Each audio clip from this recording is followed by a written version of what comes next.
បងប្អូនសាកសម័យមើលបើសិនជាយើងភ្ញាក់ពីគេងឡើងស្រាប់តែឃើញសារពីធនាគារជាតិផ្ញើមកថាអបអរសាទររដ្ឋាភិបាលបានផ្ទេរលុយចំនួន$10,000ដល់ប្រជាជនគ្រប់រូបដោយឥតគិតថ្លៃតើបងប្អូននឹងយកលុយនោះទៅធ្វើអីមុនគេយើងគ្រាន់តែសម័យប៉ុណ្ណឹងក៏មានអារម្មណ៍ថាសប្បាយចិត្តដែរត្រូវអត់ប៉ុន្តែជប់សិនហេតុអ្វីបានជាគ្មានប្រទេសណាមួយបោះពុម្ពលុយចែកឲ្យប្រជាពលរដ្ឋដើម្បីបំបត្តិភាពក្រីក្រការពិតអ្វីដែលយើងធ្លាប់ដឹងពីប្រវត្តិសាស្ត្រមកក៏មានប្រទេសមួយចំនួនដែលធ្វើវិធីស្រដៀងនេះផងដែរប៉ុន្តែវាមិនបានជួយធ្វើឲ្យប្រជាជនគេខ្លាចទៅជាអ្នកមានហើយប្រទេសរីកចម្រើនទេមានតែធ្វើឲ្យប្រទេសហ្នឹងដាំក្បាលចុះថែមទៀតផងហើយថ្ងៃនេះដែរយើងនឹងមកដឹងពីឫសគល់ឬក៏អាថ៌កំបាំងពីប្រវត្តិសាស្ត្រនិងសេដ្ឋកិច្ចហេតុអ្វីយើងមិនអាចគ្រាន់តែបោះពុម្ពលុយចែកឲ្យប្រជាជនឲ្យខ្លាចទៅជាអ្នកមានទាំងអស់គ្នាមុននឹងយើងជជែកវែកញែកអំពីបញ្ហានេះយើងត្រូវយល់អត្ថន័យនៃពាក្យលុយលុយជាអ្វីលុយពិតជាមានតម្លៃមែនឬខ្ញុំជឿថាមនុស្សគ្រប់គ្នាសូម្បីតែខ្ញុំក៏គិតថាលុយគឺជាទ្រព្យសម្បត្តិដែរប៉ុន្តែចំពោះអ្នកសេដ្ឋកិច្ចគេអត់គិតដូចយើងទេគេគិតថាលុយគ្រាន់តែជាម៉ែពស់ឬក៏ជាឧបករណ៍សម្រាប់ដោះដូរអ្វីមួយឥឡូវដើម្បីងាយយល់យើងសាកសម័យថានៅលើកោះតូចមួយមានមនុស្សរស់នៅ100នាក់អ្នកនៅលើកោះនោះអ្នកខ្លះធ្វើស្រែដាំស្រូវអ្នកនេសាទត្រីមានជាងឈើអ្នកកាត់ដេរឬក៏អ្នកសាងសង់ផ្ទះអីចឹងទៅអង្គរត្រីសាច់ផ្ទះសម្បែងនិងខោអាវដែលពួកគេបានផលិតទាំងនោះអ្នកសេដ្ឋកិច្ចគេជឿថាទើបជាទ្រព្យសម្បត្តិពិតប្រាកដចូលបើថ្ងៃមួយស្រាប់តែមានម៉ាស៊ីនបោះពុម្ពលុយមួយគ្រឿងមកដល់លើកោះនោះ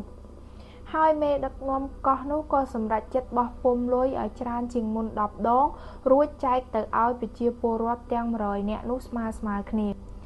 សំណួរងាយតើនៅលើកោះនោះនឹងមានអង្គរច្រើនជាងមុនដែរឬទេ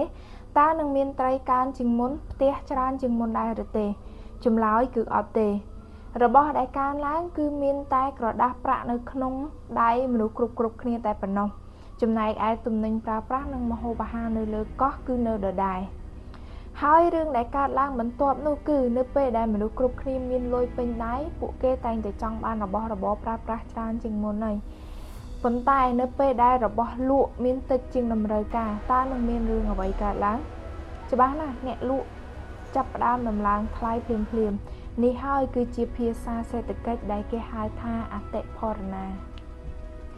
ឥឡូវយើងថយពេលវេលាមកវិភាគប្រវត្តិសាស្ត្រជាក់ស្ដែងដែលធ្លាប់កើតមាននៅក្នុងប្រទេសអាល្លឺម៉ង់នៅឆ្នាំ1914សង្គ្រាមលោកលើកទី1បានចាប់ផ្ដើមកើតឡើងហើយអាល្លឺម៉ង់ក៏បានចូលរួមនៅក្នុងសង្គ្រាមលោកនេះដែរ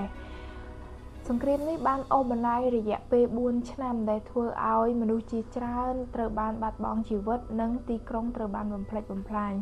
ទើបនៅថ្ងៃទី11វិច្ឆិកា1918អាល្លឺម៉ង់សូមចុះចាញ់សង្គ្រាមប៉ុន្តែសម្រាប់ការសូមចុះចាញ់មិនមែនជាចុងបញ្ចប់នៃទុក្ខលំបាករបស់ប្រទេសអាល្លឺម៉ង់ទេនៅឆ្នាំ1919ប្រទេសអ្នកឈ្នះបានចុះហត្ថលេខាលើសន្ធិសញ្ញាវ៉ឺសាយសន្ធិសញ្ញានេះបានកំណត់ឲ្យអាល្លឺម៉ង់ទទួលខុសត្រូវចំពោះការចាប់ផ្ដើមសង្គ្រាមនិងត្រូវសងសំណងដ៏ធំទៅឲ្យប្រទេសដែលរងការខូចខាតនៅឆ្នាំ1921ចំនួនសំណងសរុបដែលអាល្លឺម៉ង់ត្រូវចំណាយប្រហែល132,000លានកូម៉ាយើងនិយាយទៅចំនួននេះពិតជាច្រើនណាស់សម្រាប់ប្រទេសទើបតែបញ្ចប់សង្គ្រាមរោងចក្រជាច្រើនត្រូវបានខូចខាតកង្វះការងារធ្វើទំនិញឡើងថ្លៃហើយរដ្ឋាភិបាលក៏មិនមានប្រាក់គ្រប់គ្រាន់សម្រាប់ចំណាយដែរទើបនៅឆ្នាំ1923ដោយសារអាល្លឺម៉ង់មិនបានបង់ប្រាក់ទាន់ពេលវេលាអង់គ្លេសនិងបេសិកក៏លើកកងទ័ពទៅតំបន់រ៉ូហ្នឹងគឺជាតំបន់ឧស្សាហកម្មឬក៏បេះដូងនៃសេដ្ឋកិច្ចរបស់ប្រទេសអាល្លឺម៉ង់ដូច្នេះហើយទើបរដ្ឋាភិបាលអាល្លឺម៉ង់ហ្នឹងក៏បាន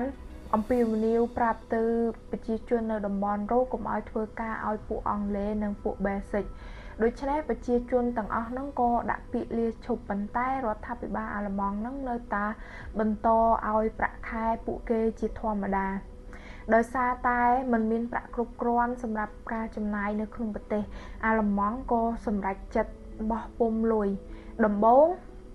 វាមិនមានអីគួរឲ្យចាប់អារម្មណ៍ទេប៉ុន្តែបន្ទាប់ពីបោះពុំលុយកាន់តែច្រើនទៅដែលធ្វើឲ្យបញ្ហាកើតមានឡើងធ្វើឲ្យតម្លៃទំនិញកាន់តែឡើងថ្លៃពីមួយអាទិត្យទៅមួយអាទិត្យបន្ទាប់មកពីមួយថ្ងៃទៅមួយថ្ងៃរហូតដល់តម្លៃអវ៉ាន់ទាំងនោះប្រែប្រួលជារៀងរាល់ម៉ោងនៅឆ្នាំ1923 $1 អាមេរិកស្មើ 4.2 ត្រីលៀនអាល្លឺម៉ង់តែប៉ុណ្ណោះប្រជាជនរបស់គេទូទៅទទួលបានប្រាក់ខែ2ដងក្នុងមួយថ្ងៃនិយាយទៅមិនមែនដោយសារតែពួកគេធ្វើការច្រើនជាងមុនទេប៉ុន្តែដោយសារបើសិនជារងចាំទល់ល្ងាចប្រាក់នឹងបាត់បង់តម្លៃហើយមានគ្រួសារជាច្រើនរត់ពីកន្លែងធ្វើការភ្លាមដើម្បីទៅទិញនំប៉័ងឬក៏សម្ភារៈដែលចាំបាច់ប្រើប្រាស់នៅក្នុងផ្ទះដើម្បីកុំឲ្យទំនិញនោះឡើងថ្លៃជាបន្តបន្ទាប់ទៀតហើយយើងឃើញថាមានក្មេងខ្លះយកដុំប្រាក់ទាំងប្រមាណហ្នឹងទៅជាធ្វើឧបករណ៍សម្រាប់ក្មេងលេងហើយអ្នកខ្លះទៀតយកក្រដាសប្រាក់ហ្នឹងទៅបង្កាត់ភ្លើងព្រោះថាការដែលទិញអស់វាមានតម្លៃថ្លៃជាងក្រដាសប្រាក់ហើយមនុស្សជាច្រើនប្រាក់ដែលគេខំសន្សំពេញមួយជីវិតហ្នឹងខ្លាចទៅជាបាត់បង់តម្លៃក្រោយតែរយៈពេលប្រហែលខែតែប៉ុណ្ណោះទាំងអស់នេះគឺជាបញ្ហាដែលកើតមានជាក់ស្ដែងនៅក្នុងប្រវត្តិសាស្ត្ររបស់ប្រទេសអាល្លឺម៉ង់